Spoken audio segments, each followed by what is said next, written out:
On the table was a divorce application. Let's get divorced. I'm going to live with my girlfriend. We're selling the house and the car, so you guys get out. Maynard said, looking frustrated. I didn't know what to do and lost all expression. Maynard said just that and stood up. Does your company tolerate affairs? When Wiley urged, "May I have an answer?" the oldest interviewer among them cleared his throat and began to speak, as if coming back to his senses. There have been no affairs here so far, but such infidelity should never be tolerated, and we will enforce strict punishment.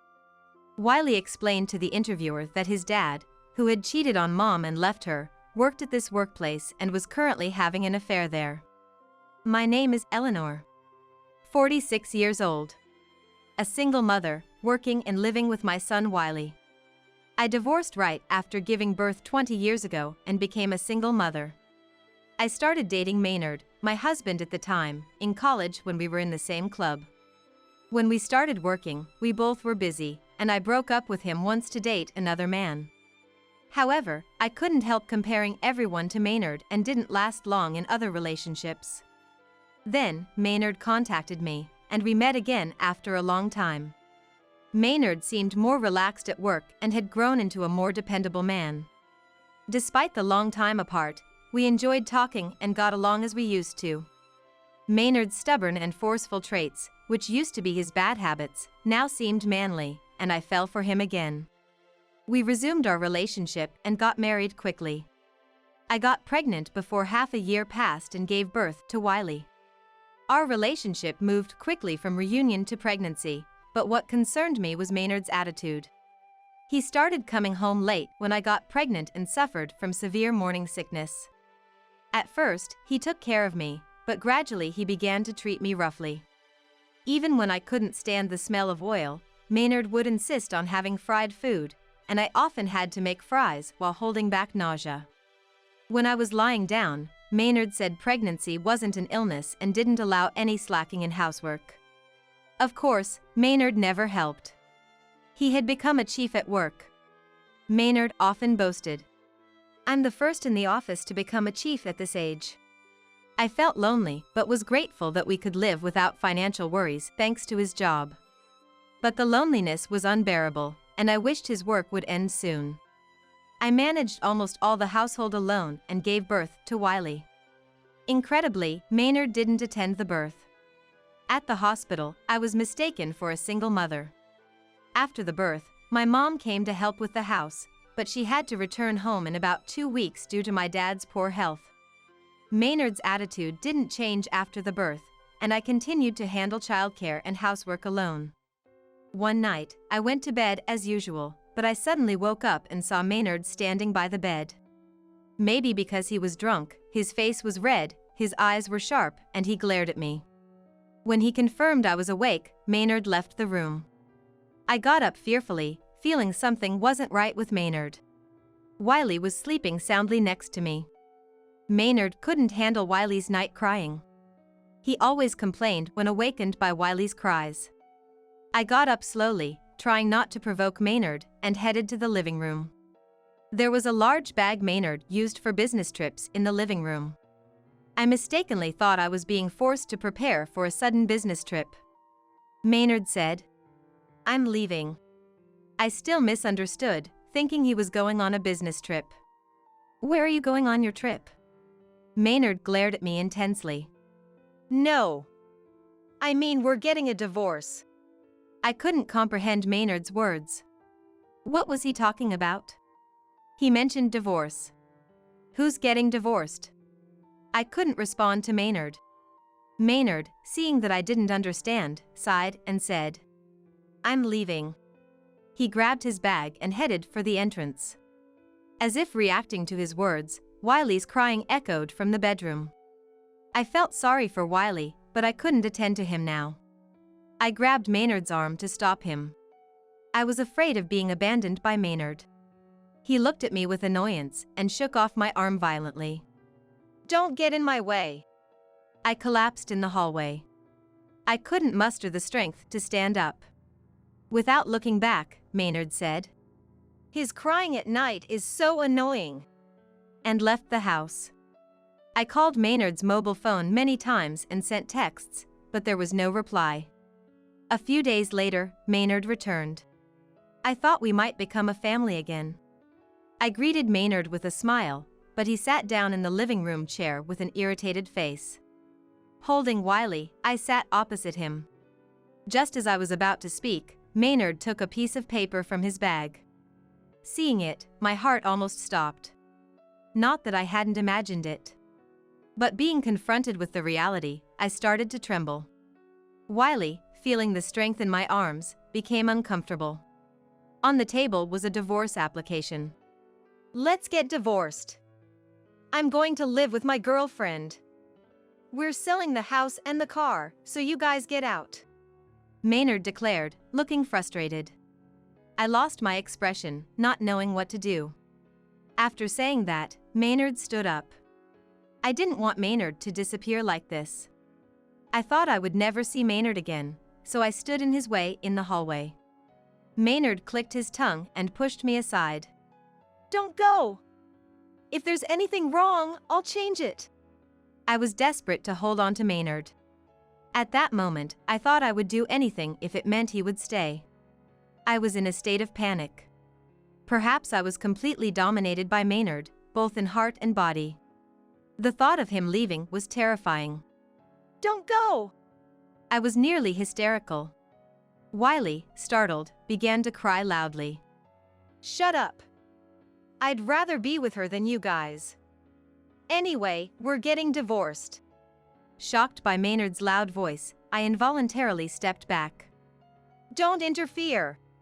Maynard pushed me away, just as before, while I was still holding Wiley. I fell in the hallway, shielding Wiley. Wiley cried even louder. Seeing Wiley crying, I was relieved he was alive. Maynard looked at us as we lay there, surprised, but then started walking. At the entrance, putting on his coat, Maynard said coldly, Sign this soon and leave the house. And left. Realizing I was abandoned by Maynard, I cried with Wiley. Maynard's words, "Get out of my house," echoed in my head. This house was a single-family home we bought when I found out I was pregnant. It was my dream to have a house with a garden, and Maynard made it come true. I cooked his favorite meals, did laundry, and cleaned every corner. I never thought I'd have to leave this house. I had fantasized about sending Wiley into society from here and maybe living together in the future, but it all became unachievable. I contacted Maynard's mobile phone many times, but there was no reply as usual, and since the house was in Maynard's name, I had no choice but to give up.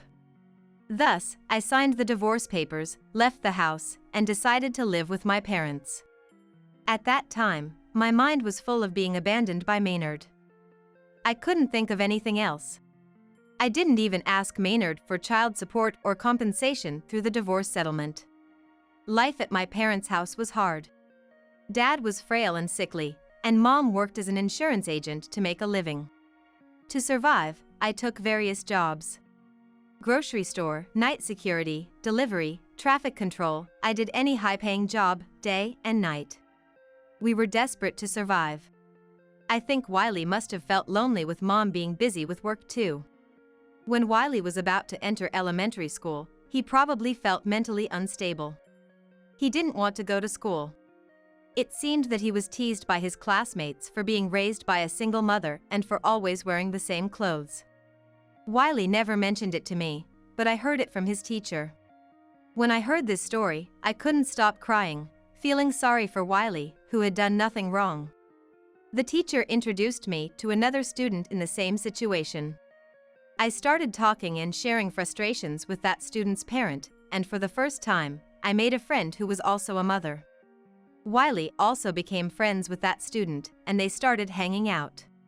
Having even one friend made Wiley willing to go to school, and he became more cheerful at home. Wiley was a smart kid with good grades, and his elementary school teacher suggested he take exams for private middle schools, but we couldn't afford it. I often cried alone at night, wishing Maynard were here to support us. Dad passed away right as Wiley graduated from elementary school. Dad had spent a lot of time in the hospital towards the end, and although we couldn't meet often, he passed away peacefully. I contacted Maynard, but, as expected, there was no reply. Now it was just Mom, Wiley, and me. Wiley, who went to a public middle school, made more friends and enjoyed a fulfilling school life. He balanced basketball club activities and studies, ranking among the top students. When Wiley was in 9th grade, his teacher suggested a private high school affiliated with a university, but I couldn't afford the tuition. I tried to ask Maynard for child support and tuition fees, but couldn't get in touch. I even went to our old house, but a new one had been built there. Seeing the new house, I decided to give up on Maynard completely. I couldn't rely on Maynard anymore. I decided, albeit late, to become an independent adult. Fortunately, Wiley was not much trouble and was at school during the day. So, I started studying in my free time to get a qualification. I love learning and don't mind the hard work. Wiley also seemed to be trying not to burden me. He diligently attended school, participated actively in club activities and committees, and worked hard to improve his grades. Thanks to that, he was recommended for a scholarship to a prestigious public high school. Wiley's childhood best friend also got into the same high school, so we, two single-mother families, celebrated together. Around this time, Wiley asked me, "Are we not getting any money from Dad?" I didn't go into detail, but told him I couldn't contact Maynard and that he was living with another woman. Wiley listened, clenching his fists and tears in his eyes. After I finished speaking, only the sound of Wiley sniffling echoed in the living room. From that conversation, Wiley seemed even more motivated to study. He joined a club in high school, but he often spent his days off at home, and Mom, Wiley, and I would have meals together. Wiley didn't say it, but he must have felt lonely. He cherished Mom and me and always found reasons to be with us. Wiley was doing well in school and seemed to enjoy his high school life. His teacher suggested college, but honestly, we couldn't afford it. I struggled with how to convey this to Wiley.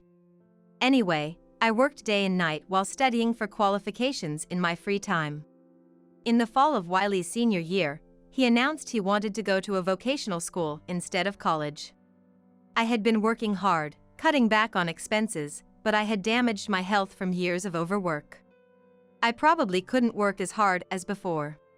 Mom was also getting old and couldn't work like she used to. Wiley's decision was a lifeline for us.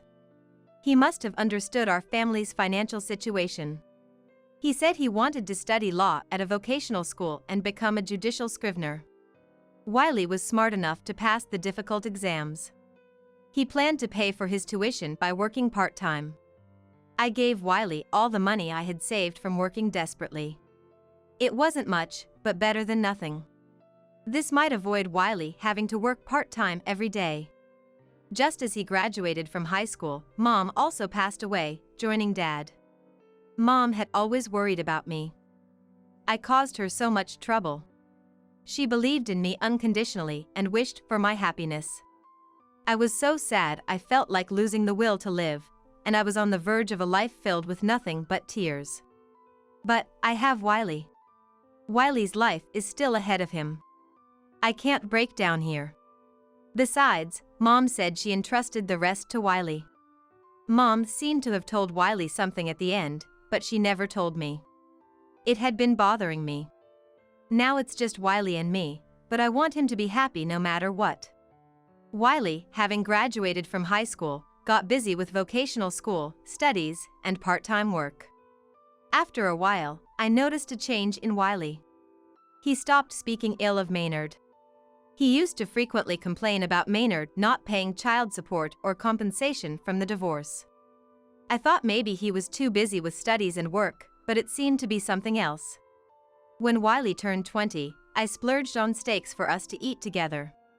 After we finished eating, Wiley brought out an old envelope from his room. Wondering what it was, I checked inside and found it was a detective's investigation report. It was about Maynard's infidelity. Shocked, I looked closely at Wiley's face. What does this mean?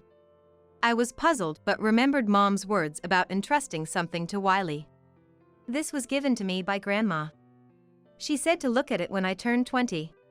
So, it was true, Mom had hired a detective. I tried not to think about Maynard, but it was his fault we ended up living like this. I took the documents and decided to read them from the beginning. As I read on, I became increasingly unable to forgive Maynard. Memories of those times flooded back, and tears began to overflow. According to the report, Maynard had been cheating on me since we were together. The other woman was 6 years younger than me. It seemed they met through work. The woman had no relatives, and Maynard started dating her under the pretense of taking care of her. When I was pregnant and suffering from morning sickness, Maynard began to see her more often. He must have been fed up with me. It's strange that this woman, with no family herself, knowing the importance of a family, would do something to break another's. Didn't she feel it was wrong? Then, many photos came out. Photos of Maynard and the woman walking arm in arm. A photo of her with a big belly, with Maynard's hand on it. He used to loathe it when I was pregnant. What is all this? To an outsider, they would look like a happy couple excited about their baby. I had tried to ignore Maynard's infidelity, but seeing this much evidence, anger welled up inside me. Like a volcano on the brink of eruption. I wanted to send them both to hell, but restrained myself. Would it be right to show Wiley such an act of revenge? It might make Wiley sad. It's been almost 20 years since I divorced. The child in the photo must be about Wiley's age. I can't forgive Maynard and his mistress, but if I take revenge in this state of mind, their child would suffer just like Wiley. I need to think about what's best for Wiley and their child. A few days later, Wiley told me something unexpected. He had found Maynard's current address and visited him. Wiley, feeling the same as me, couldn't hold back and took action. He went to the apartment written in the investigation report. After all, it was about 20 years ago, so it was likely he didn't live there anymore. As expected, a different name was on the house number. Wiley was a mix of disappointed and relieved that Maynard wasn't there. Wiley rang the doorbell of the next apartment, but there was no answer. The opposite apartment also had no response, so he gave up and went outside. There, he saw an old woman sweeping in front of an aged house. Wiley asked her if she knew where Maynard had moved. She told him they had moved nearby. When Maynard and his family moved here, a middle-aged couple had come looking for Maynard, and they had a heated argument. I couldn't understand the whole conversation, but I heard words like daughter, child support, and compensation from the divorce lawsuit. When I heard this, I thought it must be my parents. Mom and Dad must have confronted Maynard in my place, demanding compensation and child support from the divorce. I had no idea about this. Thinking of Mom and Dad, I felt tears coming, but I managed to hold them back. I'm always crying, aren't I? Because of things like this, I always worried Mom and Dad. I need to be stronger. I pulled myself together and encouraged Wiley to continue his story. The old lady said that soon after that argument they moved, but she remembered well since it was nearby. Wiley immediately headed to that address. Upon seeing the house, he found Maynard's name next to the door. There were 3 names. It's like they're showing off how proud they are of living as a family of 3. Wiley took a good look at the house. It had a garden, a parking space, a net presumably for golf, and a basketball goal. Compared to other houses around, it seemed quite a luxurious single-family home. As Wiley was staring at the house from a nearby park, a boy about Wiley's age came out of the house. As the boy was about to ride his bike, a woman who looked like his mother appeared. It was unmistakable, she resembled the woman in the photo. A fine house, a happy-looking mother, a boy dressed in branded clothes. Seeing all this, Wiley felt an indescribable anger and clenched his fist tightly. I couldn't stand being shown all this. Mom was always working hard without any time for makeup or fancy clothes. This woman was all made up and dressed in stylish clothes. Wiley looked frustrated and looked down. It's okay. I have Wiley with me. Wiley nodded shyly. Wiley left, still holding on to his anger. It's natural for Wiley to feel angry. After all, Maynard had built a happy family with his mistress without paying us any compensation or child support. Then Wiley did something even more surprising. He went to a detective agency. He had asked for a reinvestigation of Maynard's conduct. I was worried about the money, but Wiley said Mom had prepared a little and he used that. The detective agreed on a discount because it was a reinvestigation. And with the results, Wiley confronted Maynard's house. Wiley's decisiveness was astonishing. He was so different from me, who had been sad all the time. Wiley waited until Maynard and the child left, then rang the doorbell of Maynard's house. From inside, "Coming!" came the voice, and the door opened. Wiley expected to be answered through the door but was surprised when it opened, and Rowena, the mistress, appeared. "Who is it?" Rowena asked with an unsuspecting smile. Wiley was defensive at her smile, but he remembered what he had to do and handed her the investigation report. Rowena received it with a questioning look. "You've dragged me and my mom through hell. Do you know how much we've struggled? My mom hasn't even had time for makeup or a proper hairstyle. How could you do such a thing?" Wiley confronted her, releasing his pent-up anger. Rowena was overwhelmed by Wiley's intensity but didn't seem to understand what he was talking about. Moved by Wiley's tearful and desperate appeal, Rowena invited him into the house. Wiley later told me about this moment. "I must have looked pitiful with my teary eyes," he said with self-deprecation. Once inside, Wiley first told Rowena that he had conducted a detective investigation and found out about the house. He then detailed how Maynard cheated on me during my pregnancy, and how we've been living a difficult life without any compensation or child support from the divorce. Rowena listened silently until the end. I thought Wiley had settled things in his own way, but I was mistaken. This was just the beginning. A week after this incident, Wiley announced that he was going to an interview for an internship at a law firm. Wiley was about to graduate from his vocational school. He had narrowly missed passing the judicial scrivener exam and couldn't obtain the qualification. So, Wiley decided to work at a law-related job while aiming to obtain a qualification. He didn't tell me where he was interviewing. At that time, I had an uneasy feeling. The law firm for the internship was a major one with many applicants, but Wiley had passed the document screening and proceeded to the interview. Wiley said, "I was always diligent in class and actively submitted assignments. It's all about the daily efforts." With a smile. I realized later that all of this was part of Wiley's plan. Wiley came back from the interview. Since the day he passed the document screening, I had been feeling uneasy, so I immediately sat him down at the dining table to hear about it. "So, how did it go?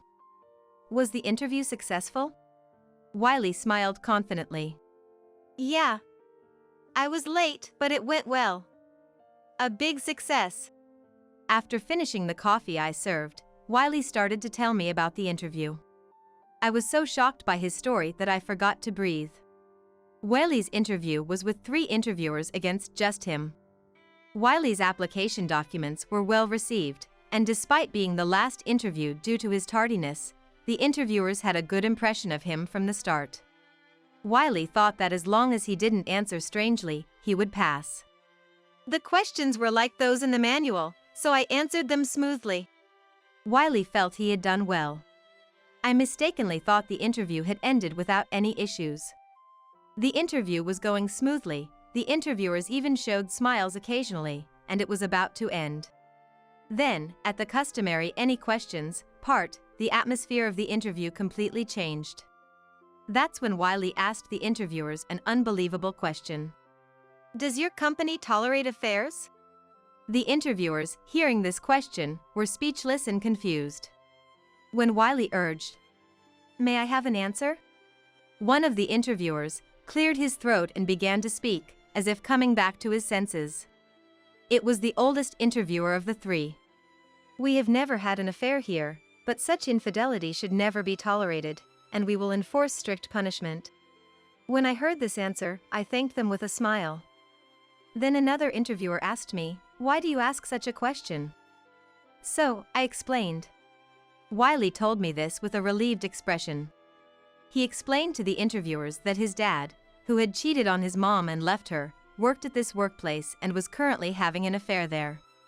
Yes, I had a hunch, but Wiley had attended the internship interview at Maynard's office. After Wiley finished explaining, another interviewer slammed the desk and stood up fiercely. This interviewer, who had turned pale since Wiley's last question, angrily started. Are you joking? Making up lies. That's extremely rude. Wiley remained unshaken by this outburst. Please don't yell just because it's the truth. Dad. At the word dad, the other interviewers reacted. Everyone turned to look at the interviewer who was yelling. Yes, this interviewer was Wiley's dad, my ex-husband, Maynard. Wiley had found out about Maynard's office through a detective's investigation, and thought he might encounter Maynard in the interview since Maynard was involved in personnel. Wiley had exposed Maynard's affair at this interview. According to Wiley, it didn't matter if the interviewer was Maynard or not. The goal was to inform about Maynard's affair. I didn't want to call him Dad, but I thought it was more effective. Wiley continued talking while calmly drinking his coffee. Wiley thought it would be good if Maynard's career was tarnished. But with Maynard's presence and his outburst at the interview, he was just tightening the noose around his own neck. Maynard didn't realize it was Wiley until the very end. In contrast to Maynard, who was shaking with anger, Wiley calmly attacked him. You cheated on Mom and left her. And now, you're having an affair with a young woman in the office. Maynard stood still, fists clenched, but was forced to sit down by the oldest interviewer. Wiley knew from the detective's additional investigation that Maynard was still having affairs in the office. I was dumbfounded to hear this story. He's having an affair with another woman now? What kind of person is he? I'm past anger, just astonished. And to top it off, the affair is with someone from his workplace. How selfish can one be? Wiley showed me a photo of Maynard walking happily with a young female colleague. He said he showed this photo to the other interviewers. With such a photo presented, there's no way Maynard could escape the blame. Yet Maynard continued to take an aggressive stance towards Wiley. Is this some kind of harassment? Don't think you can get away with this. When Wiley heard this, he thought, who's harassing who? Still, Maynard attacked. Don't lie. Wiley remained calm, with a composed face. It's the truth. I wanted to ask how a company that assigns a person who commits adultery to a responsible position thinks about this matter. I was afraid of my own son. It's terrifying to trap an interviewer at an interview. Wiley's calm demeanor made Maynard's furious behavior stand out even more as the bad guy. The two other interviewers seemed to be looking at Maynard with stern faces. When Wiley saw their faces, he said he had to try hard not to laugh. Wiley then stood up and showed the detective report to the other interviewers. They took it hesitantly. I hope for a proper response. Wiley said this and then left the interview room. From inside the room, he heard. What the hell is this? How dare you do this? Cursing Maynard. Just when I thought the story was over, Wiley continued. He immediately went back to the interview room. By the way, Rowena said she was coming here today. Hearing this, Maynard was speechless, his jaw dropping. Wiley told Rowena about Maynard's current affair, and she was furious. Wiley said he had never seen someone so angry. At that moment, Rowena was insisting she would make sure they paid heavily. Now Maynard had no escape. Wiley ignored the frozen Maynard and left the room again. The room was still filled with shouting. Wiley had intentionally been late for the interview to make it the last one, anticipating this situation. Although it was a disastrous interview by normal standards, Wiley was in high spirits for having gotten back at Maynard. He came only to get revenge on Maynard, so failing the internship was expected. As Wiley confidently walked through the lobby to leave, he heard running footsteps from behind. Turning around, he saw a furious Maynard. In a rage, Maynard swung at Wiley. Wiley dodged instinctively but fell and ended up sitting on the floor. Maynard grabbed Wiley by the collar, yelling fiercely. "What have you done? If it weren't for you." He spat while confronting Wiley. Wiley braced for a punch. At that moment, Maynard was stopped by a boss-like figure from behind. "Stop it. This is disgraceful," said the voice. Then Rowena entered through the front door. She coldly said to Maynard, being held back, "What are you doing to Wiley? And what's this about an affair?" Rowena finished speaking and slapped Maynard. "You lied about being single." Maynard was frozen, his cheek turning red. "Don't joke." Maynard came back to his senses and started making excuses. "Oh, this is a misunderstanding." The sudden intense argument drew the lobby crowd, watching the situation. Rowena, yelling angrily, began hitting Maynard with her bag. Wiley told me. It was a tragic scene. Apparently, Rowena didn't know Maynard was married. Despite being married to me, he had pretended to be single to win over Rowena. Maynard is truly despicable. Wiley said that when he told Rowena, she cried and apologized. Wiley told me that Rowena earnestly said, "I didn't know, but I'm sorry. I'll definitely make amends. I'm truly sorry." While crying, Wiley informed Rowena about Maynard's second affair with a young female colleague at work, which he learned from the detective's additional investigation. Wiley had planned this revenge when he learned about the second affair.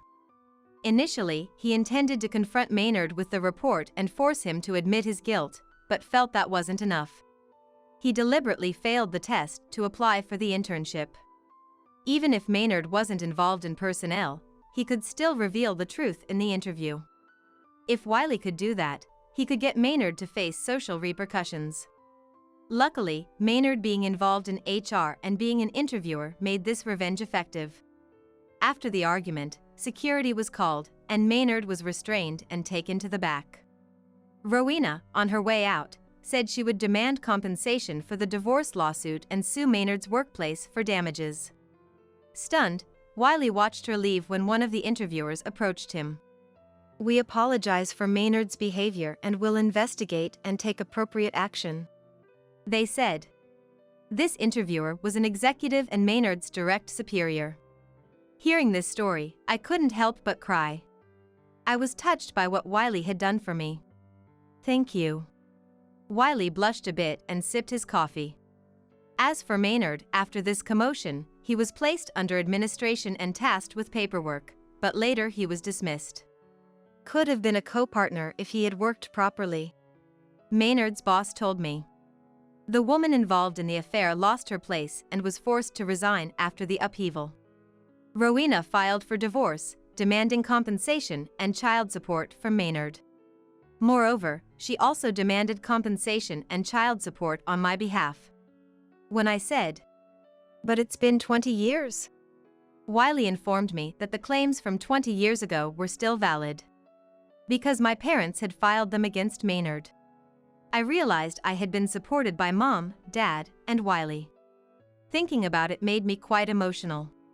Maynard, now with a bad reputation in the industry, can no longer work in the same field and is doing day-to-day jobs. Unfamiliar with the work, he's become haggard, lost weight, and looks much older. This was also told by his former boss.